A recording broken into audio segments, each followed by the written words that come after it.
Bienvenue à Gaillac, l'un des plus vieux vignobles de France, inscrit sur l'itinéraire culturel européen, Iter Vitis, les chemins de la vigne. La visite commence à l'office de tourisme sur le balcon qui domine le Tarn.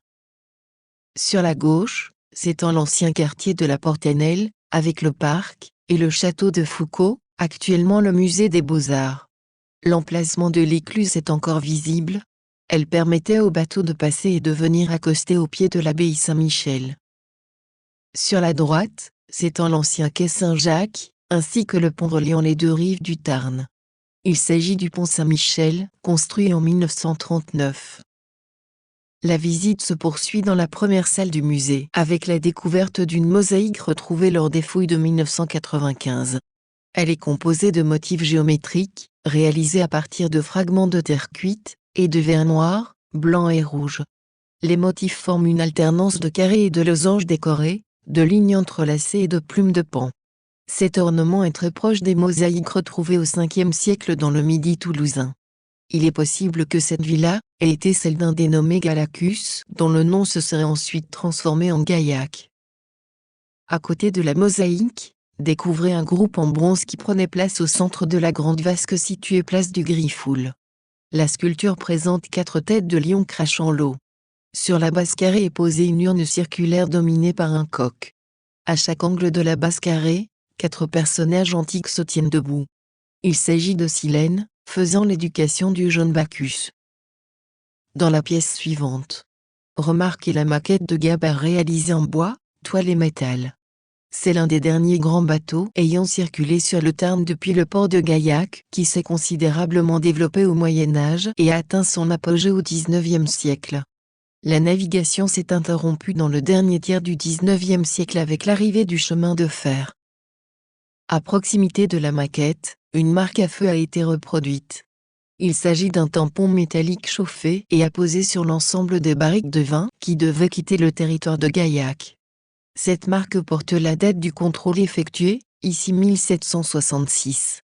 Une fleur de lys, symbole de l'état royal, et un coq qui figure sur le blason de Gaillac depuis le Moyen-Âge. Jusqu'au XVIIIe siècle, le vin de Gaillac était nommé le vin du coq. Remontez le couloir jusqu'à un panneau présentant différentes formes de serpe, connues sous le nom de poda ou poudet. Outil servant à la fois à la coupe et à la taille de la vigne, il n'a quasiment pas changé depuis l'époque gallo-romaine.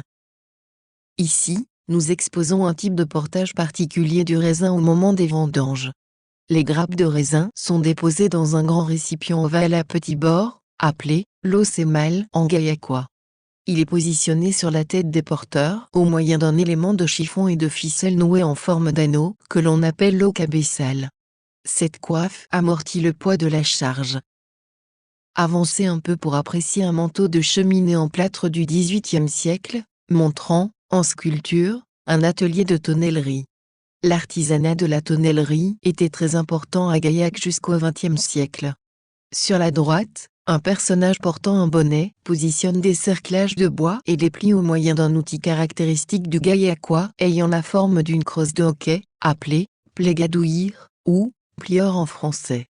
Devant lui, un autre homme est penché sur des douelles qu'il est en train de tailler. Traversez le couloir de la verrerie et des mortiers et entrez à gauche dans un espace présentant 4 grandes toiles réalisées par Louis Cabane au moment de la Seconde Guerre mondiale. La grande toile près du plan incliné montre des femmes et des hommes travaillant dans les vignes, dans un paysage vallonné, évoquant les coteaux de la rive droite du Tarn. Ils ramènent les raisins vers de grandes comportes en bois, situées près d'une charrette peinte en bleu, comme la tradition le veut en gaillacois.